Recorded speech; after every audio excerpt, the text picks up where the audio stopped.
শুরু করছি ইলমা বেহরোজের উপন্যাস আমি পদ্মজা। আপনারা যদি এই উপন্যাসের আগের পর্বগুলো না দেখে থাকেন তাহলে এই ভিডিওর এন্ড স্ক্রিনে সম্পূর্ণ প্লেলিস্টটি আপনারা পেয়ে যাবেন। সেখান থেকে ক্লিক করে চাইলে আগের ভিডিওগুলো দেখে নিতে পারেন। চলুন গল্পের পরবর্তী অংশ শুরু করা যাক। আকাশ জুড়ে তারার মেলা। জানালা গলে চাঁদের আলো পদ্মজার মুখশ্রী ছুঁয়ে দিচ্ছে। সে বারান্দার ঘরে উপুর হয়ে শুয়ে আছে। বুকটা কেমন করছে, অনবরত কাঁপছে। হেমলতার উপস্থিতি টের পেয়ে দ্রুত উঠে বসল। হেমলতা পদ্মজার দিকে মুহূর্তকাল তাকিয়ে রইলেন। পদ্মজার নখ খুঁটছে। হেমলতা বললেন, ঘুম আসছে না? পদ্মজা মাথা দুপাশ নাড়ালো। হেমলতা আর কিছু বললেন না। পদ্মজা পিনপতন নীরবতা কাটিয়ে বলল, মেজ আপার বিয়ের তারিখ পড়েছে। হেমলতা পদ্মজার দিকে তাকিয়ে আবার চোখ সরিয়ে নিলেন। বিছানার উপর বসে পদ্মজাকে টেনে শুতে ইশারা করেন। পদ্মজা শুয়ে পড়ল। মায়ের কোলটা তার এখন ভীষণ দরকার ছিল। হেমলতা পদ্মজার প্রশ্ন এড়িয়ে অন্য কথা তুললেন। বললেন, আমি জানি না কোনো মা তার মেয়ের কাছে নিজের বিয়ে সম্পর্কিত আলোচনা করেছে নাকি, কিন্তু আমি আমার বিয়ের গল্প তোকে বলতে চাই, শুনবি? পদ্মজা সায় দিল। হেমলতা পদ্মজাকে বিয়ের ব্যাপারে আগ্রহী করে তোলার জন্য অতীতে নিয়ে যান। সেদিন রাতে আব্বা এসে বলল, 3 দিন পর আমার বিয়ে। আমি খুব অবাক হয়েছিলাম, কষ্ট হয়েছিল। আমি আরও পড়তে চেয়েছিলাম। এরপর শুনলাম যার সাথে আমার বিয়ে হচ্ছে তার পড়াশোনা নেই, জ্ঞানও যথেষ্ট কম, রাগচটা লোক। এসব তথ্য জেনে রাগ, মন খারাপ কিছুই হয়নি, ভয় হয়। না জানি কেমন যাবে সংসার। বিয়ের দিন ঘনিয়ে এলো। তোর আব্বাকে তখনও আমি দেখিনি। বিয়ের দিন আয়নায় প্রথম দেখি, কালো একটা মুখ, চোখ দুটো গভীর। কখনো না দেখা মানুষটাকে প্রথম দেখেই মনে হয় আমার সবচেয়ে আপন একজন মানুষ। সব ভয় কেটে গেল। বিদায়ের সময় সবাই বলছিল দুজনকে খুব মানিয়েছে, রাত জোটক। একজন হিন্দু দিদি বলেছিল, সাক্ষাৎ রাম সীতা। আটপাড়ায় যদি একজন 6 ফুট লম্বা মানুষ থাকে তবে সেটা তোদের আব্বা ছিল। বিয়ের পর জানতে পারি তোর আব্বাকে বিয়ে করার জন্য অনেক মেয়ে পাগল ছিল। নিজেকে খুব সৌভাগ্যবতী মনে হতো। অশিক্ষিত ভেবে নাক কুঁচকেছিলাম। সেই আমি তোর আব্বার জন্য দিনকে রাত, রাতকে দিন মানতে রাজি ছিলাম। এতটাই ভালোবাসা হয়ে গিয়েছিল যে তোর আব্বা ছুরি নিয়ে রক্তের আবদার করলে আমি আমার বুক পেতে দিতাম। পদ্মজা মাঝপথে আটকে দিয়ে বলল, তাও তো আব্বা তোমাকে ভালোবাসেনি আম্মা। হেমলতার হাসি উজ্জ্বল মুখটা নিভে গেল। অপ্রতিভ হয়ে উঠলেন। তিনি দৃষ্টি এলোমেলো রেখে বললেন, তাকে বিয়ের জন্য বাধ্য করা হয়েছিল। পদ্মজা চুপ করে রইল। হেমলতাও নিশ্চুপ। দরজার পাশে মুর্শেদ বসেছিলেন, বিড়ি ফুঁকছিলেন। হেমলতার প্রতিটি কথা বুড়ো হয়ে যাওয়া মনটাকে দুমড়ে মুচড়ে দিল। তিনি বিড়ি নিয়ে বেরিয়ে যান চৌরাস্তার উদ্দেশ্যে। চৌরাস্তার পাশে একটা বড় ব্রিজ আছে। ব্রিজে দক্ষিণা হাওয়ার তীব্রতা খুব বেশি। সেখানে এসে দাঁড়ান।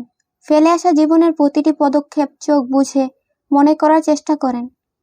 বেশ কিছুক্ষণ পর পদ্মজা বলল, আম্মা, প্রতিজ্ঞা করলাম আর প্রশ্ন করব না, তবু বলবো একদিন। পদ্মজা আর জিজ্ঞেস করল না কোন দিন বলবে। নিশ্চুপতার অবস্থানে ফিরে গেল। মুহূর্তকাল স্থির থেকে হেমলতা বললেন, পূর্ণা খুব কান্নাকাটি করে দেখলাম। মেয়েটা এত দুর্বল কি করে হলো? পদ্মজা হেমলতার এক হাত মুঠোয় নিয়ে আশ্বস্ত করল, আমি আছি আম্মা, সামলে নেব। ঘরে যা, রাত হয়েছে অনেক। পদ্মজা উঠে বসল। ওড়নাটা ভালো করে টেনে নিয়ে জুতা পরল। বেরিয়ে যাওয়ার জন্য পা বাড়ালো। হেমলতা বিছানার শেষ অংশ থেকে বালিশটা টেনে নেন। বালিশের নিচে 2টা কাগজ ভাঁজ করা ছিল। হেমলতা হাত বাড়িয়ে নেন। পদ্মজার উদ্দেশ্যে বললেন, পদ্মজা, এগুলো কি? হেমলতা ভাঁজ খোলেন। পদ্মজা ফিরে তাকায়। হেমলতার হাতে লিখনের চিঠি দুটি দেখে সর্বাঙ্গে বৈদ্যুতিক কিছু একটা ছড়িয়ে পড়ে শরীর কাঁপিয়ে দিল। মাটি যেন দুপা টেনে ধরল। হেমলতা প্রথম লাইন পড়ে বেশ অবাক হন। পদ্মজার দিকে একবার চকিতে তাকান। এরপর এক নিঃশ্বাসে 2 চিঠি পড়ে শেষ করেন। পড়া শেষে থম মেরে বসে রইলেন অনেকক্ষণ। ভয়ে পদ্মজার 2 চোখ বেয়ে জল পড়ছে। মাথা নত করে দাঁড়িয়ে রয়েছে। হেমলতা ধীর পায়ে হেঁটে আসেন পদ্মজার কাছে। 2 ভ্রু প্রসারিত করে শান্ত অথচ তীক্ষ্ণ কণ্ঠে বলেন, এসব কবে হয়েছে? আমাকে জানাসনি কেন? পদ্মজা প্যাচ প্যাচ করে কেঁদে বলল, যখন ওনারা শুটিং করতে আসেন। পদ্মজার মনে হচ্ছে এক্ষুনি সে অজ্ঞান হয়ে যাবে, কিন্তু কিছুতেই হচ্ছে না। মনে মনে প্রার্থনা করছে যেন অজ্ঞান হয়ে পড়ে যেতে পারে সে, তাহলে এই লজ্জা থেকে বাঁচা যাবে। হেমলতা পদ্মজাকে পরখ করে নেন। পদ্মজা অস্বাভাবিকভাবে কাঁপছে, বারবার নিচের ঠোঁট কামড়ে ধরছে।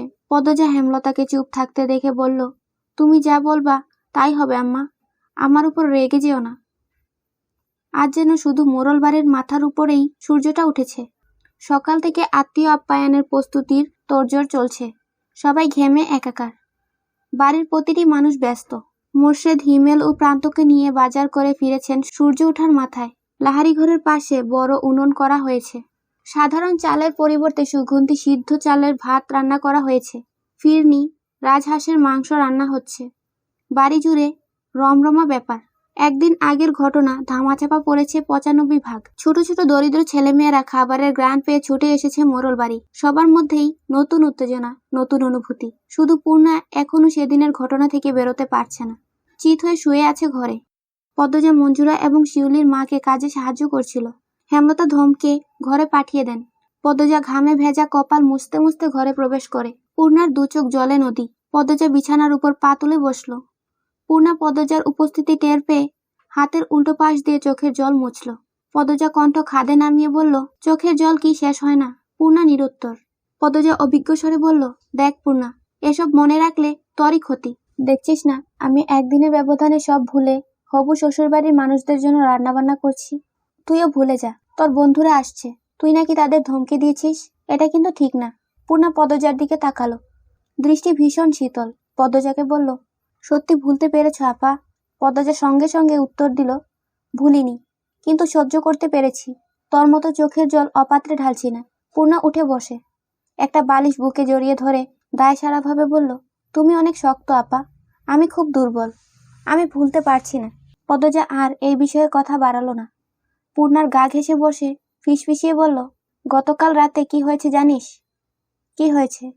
পদ্মজা চারিদিকে চোখ বুলিয়ে বলল, তোর নায়ক ভাইয়ের চিঠি আমার হাতে পড়েছে। পূর্ণা আটকে উঠে বলল, সে কি, কখন, কিভাবে? আর বলিস না, সেদিন তুই নানা বাড়ি ছিলি, তখন চিঠি দুটা বের করেছিলাম, বারান্দার ঘরে বালিশের নিচে রেখে দেই। আর মনে নেই, এরপরেই অঘটন ঘটে। এরপর দিন বিচার বসলো। চিঠির কথা ভুলেই গেলাম, বারান্দার ঘরে ছিলাম রাতে, তবু মনে পড়েনি। আর আম্মা পেয়ে গেল। উত্তেজনা ভয়ে পূর্ণার গলা শুকিয়ে গেছে। প্রশ্ন করলো, আম্মা কি বলছে? পদ্মজার ঠোঁট দুটি উল্টিয়ে কি যেন ভাবে। এরপর ব্যথিত স্বরে বলল, তেমন কিছু না, এজন্যই আরো ভয় হচ্ছে। কিছুই না? কখন হলো এসব জিজ্ঞেস করেছে। আমি বললাম, তুমি যা বলবে তাই হবে। এরপর আম্মা অনেকক্ষণ আমার দিকে তাকিয়েছিলেন। তারপর বলল, ঘুমা গিয়ে। শেষ। দুই বোন একসাথে চিন্তায় পড়ে গেল। কপাল ভাঁজ করে কিছু ভাবতে শুরু করে। পূর্ণা বলল, আম্মা তোমার মুখ দেখে বুঝে গেছে তুমি লিখন ভাইকে ভালোবাসো না। পদ্মজা অন্যমনস্ক হয়ে বলল, মনে হয়। পূর্ণা খুব বিরক্তি নিয়ে বলল, লিখন ভাই এত সুন্দর, তোমাকে এত ভালোবাসে, তবু কেন ভালোবাসোনি আপা? লিখন ভাইয়ের চিঠি তো ঠিকই সময় করে পড়তে। বিয়ে করতে কি সমস্যা? আম্মা দিলে তো করবই, সমস্যা নেই। তোমার এই ন্যাকার কথা আমার ভালো লাগে না আপা। পদ্মজা হেসে ফেলল পূর্ণার রেগে কথা বলা দেখে।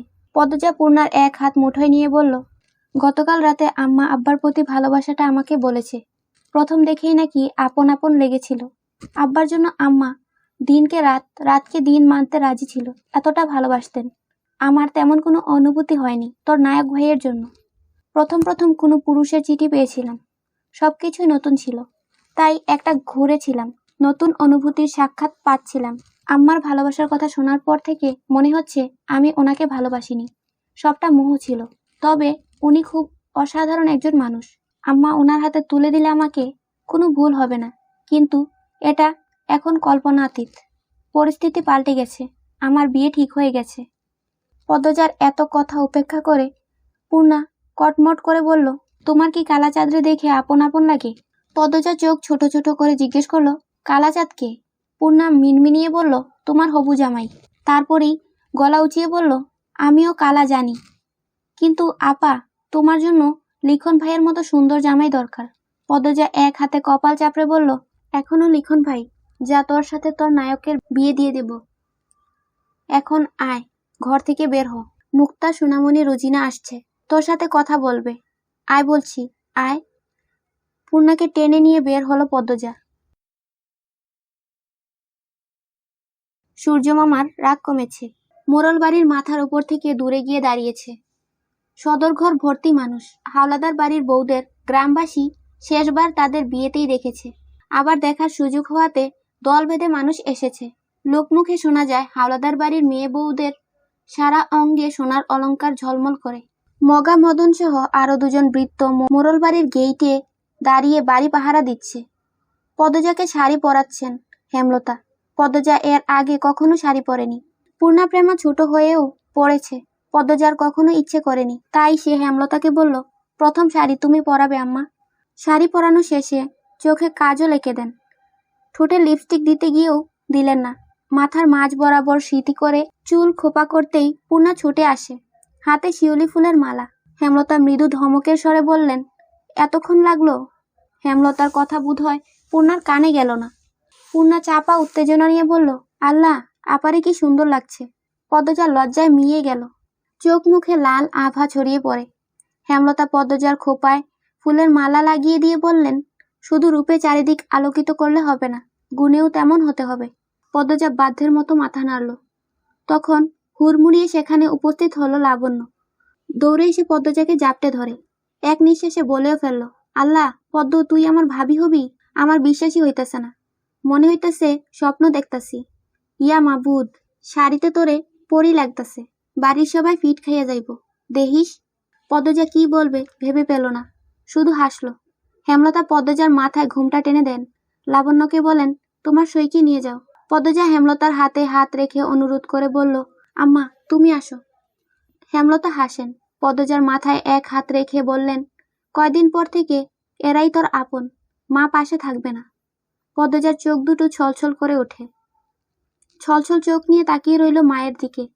পদ্মজাকে নতুন বধূরূপে দেখে হেমলতার বুকে ঝড় বইছে। মেয়েটা কয়দিন পর আলাদা হয়ে যাবে। 2 মাস আগে হলে তিনি 7 রাজার ধনের বিনিময়েও মেয়ের বিয়ে দিতেন না। আমি আসছি। লাবণ্য, যাও তো, নিয়ে যাও। পূর্ণা, তুই যা। লাবণ্য পদ্মজাকে নিয়ে যায়। পদ্মজার বুক ধরফর করছে। মায়ের যেন কি হয়েছে। সে পিছনে ফিরে তাকায়। সাথে সাথে হেমলতা অন্যদিকে ঘুরে তাকান। চোখ থেকে 2 ফোঁটা জল গড়িয়ে পড়ে। তিনি দ্রুত তা মুছেন। সদর ঘর কোলাহলময় ছিল। পদ্মজা ঢুকতেই সব চুপ হয়ে গেল। লাবণ্য পদ্মজাকে ছেড়ে ভারী আনন্দ নিয়ে বলল, আম্মা, কাকিমা, ভাবি, আপারা, এই যে পদ্মজা, আমার নতুন ভাবি। পদ্মজা চোখ তুলে তাকালো। অলংকারে জলজল করা 5 জন নারীকে দেখে যেন চোখ ঝলসে গেল তার। সবাই তার দিকে মুগ্ধ হয়ে তাকিয়ে আছে। তখন কোথা থেকে আবির্ভাব হলো আমিরের। সদর দরজার মুখেই দাঁড়িয়ে ছিল পদ্মজা। পদ্মজাকে দেখে থমকে গেল সে। পদ্মজার পরনে খয়েরি রঙের জামদানি শাড়ি। শাড়িতে কোনো মেয়েকে এত সুন্দর মনে হতে পারে এর আগে অনুভব করেনি আমির। আমিরের লজ্জা খুব কম। সে উপস্থিত গুরুজনদের উপেক্ষা করে পদ্মজাকে বলল, মাশাল্লাহ, দিনের বেলা চাঁদ উঠে গেছে। লজ্জায় পদ্মজার রগে রগে কাঁপন ধরে। এত লজ্জাহীন মানুষ কি করে হয়? আমিরের মা ফরিনা ধমকের স্বরে বললেন, বাবু, এই নে আয়শা। আমির পদ্মজাতে দৃষ্টি স্থির রেখে মায়ের পাশে গিয়ে বসল। হেমলতা সদর ঘরে প্রবেশ করতেই আমির ধরফরিয়ে উঠল। ছুটে এসে হেমলতার পা ছুঁয়ে সালাম করল। হবু শাশুড়ির প্রতি আমিররা এত দরদ দেখে ফরিনা খুব বিরক্ত হলেন। পাশ থেকে ফরিনার যা আমিনা ফিসফিসিয়ে বললেন, মেয়ের রূপ আগুনের হুলকা, বাবু এইবার হাতছাড়া হইল বলে। আমিনার মন্ত্র ফরিনার মগজ ধোলাই করতে পারল না। পদ্মজার রূপে তিনি মুগ্ধ। আমির কালো বলে তিনি ছোট থেকেই আমিরকে বলতেন, বাবু, তোর জন্য চান্দের লাখান বউ আনাম। আর সেই কথা রক্ষার পথে। তিনি শুধু পছন্দ করছেন না, শাশুড়ির প্রতি আমিরের এত দরদ। কি দরকার ঝাঁপিয়ে পড়ে পায়ে ধরে সালাম করার? আমির হেমলতাকে ভক্তির সাথে প্রশ্ন করল, ভালো আছেন?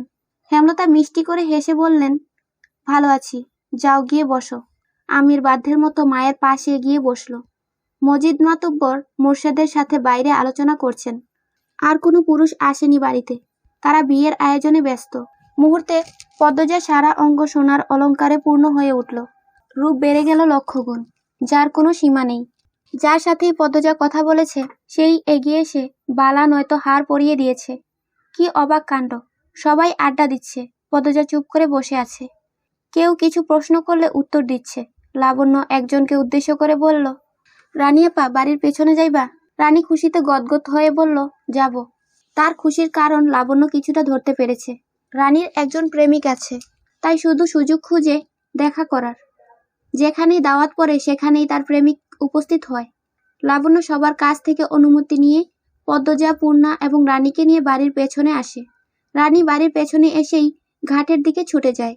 একটা নৌকা এসে ভিড়ে। নৌকায় কে ছিল দেখা যায় না। রানী নৌকায় উঠে পড়ে। কারো সাথে বিরতিহীনভাবে কথা বলছে শোনা যায়। পূর্ণা লাবণ্যকে প্রশ্ন করল, লাবণ্য আপা, রানী আপা কার সাথে কথা বলে? আব্দুল ভাইয়ের সাথে। কোন আব্দুল? যার কথা ভাবছিস? কথা শেষ করে লাবণ্য চোখ টিপল। পূর্ণা অবাক হয়ে বলল, মাস্টারের সাথে? লাবণ্য হাসে। রানী এগিয়ে আসে। লাবণ্য বলে, কথা শেষ? হ, চইল্লা গেছে।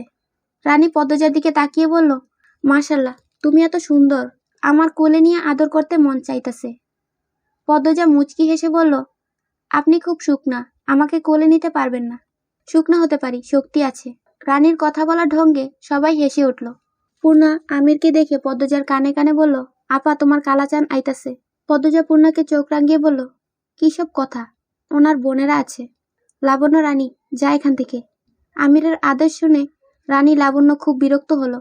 রানী কাঁদো কাঁদো হয়ে বলল, দা ভাই, থাকি না। আমির চোখ রাঙিয়ে তাকালো, ধমকের স্বরে বলল, যেতে বলছি, যা। লাবণ্য বিরক্তিতে ইস বলে পদ্মজাকে বলল, আয় অন্যখানে যাই। পদ্মজা, থাকুক, তোরা যা। আমিরের কথা শুনে বেশি চমকালো পদ্মজা। লাবণ্য ফুসফুস করতে করতে বলল, কেন? পদ্মজা পূর্ণা অন্যদিকে ফিরে আছে। আমির দৃষ্টি কঠোর করতেই লাবণ্য রানী চলে গেল। পূর্ণা চলে যেতে চাইলে পদ্মজা পূর্ণার হাত চেপে ধরে। পূর্ণা পদ্মজার হাত ছাড়িয়ে ধীর কণ্ঠে বলল, একা থেকে তোমার কালাচাঁদের ভালোবাসা খাও। ছি। পূর্ণা ছুটে চলে গেল।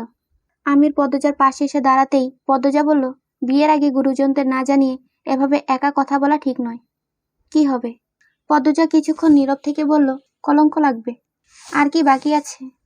পরিমাণ না বাড়ানোই ভালো। পদ্মজার কথা বলতে একটুও গলা কাঁপেনি। বাড়ির ভেতরে চলে আসার জন্য পা বাড়াতেই আমির পদ্মজার এক হাত থাবা দিয়ে ধরে, আবার ছেড়ে দিল। পদ্মজা ছিটকে দূরে সরে গেল। আমির বলল, তুমি সত্যি একটা পদ্ম ফুল পদ্মবতী। এজন্যই লিখন ছায়ের মতো সুদর্শন যুবক তোমার প্রেমে পড়েছে। দেখা হওয়ার পর এই প্রথম পদ্মজা চোখ তুলে তাকালো। পরপরই চোখের দৃষ্টি সরিয়ে ছুটে বাড়ির ভেতরে চলে গেল। আমির অনেকক্ষণ সেখানে দাঁড়িয়েছিল। দেখতে দেখতে সন্ধ্যা ঘনিয়ে এলো। এবার আত্মীয় বিদায়ের পালা।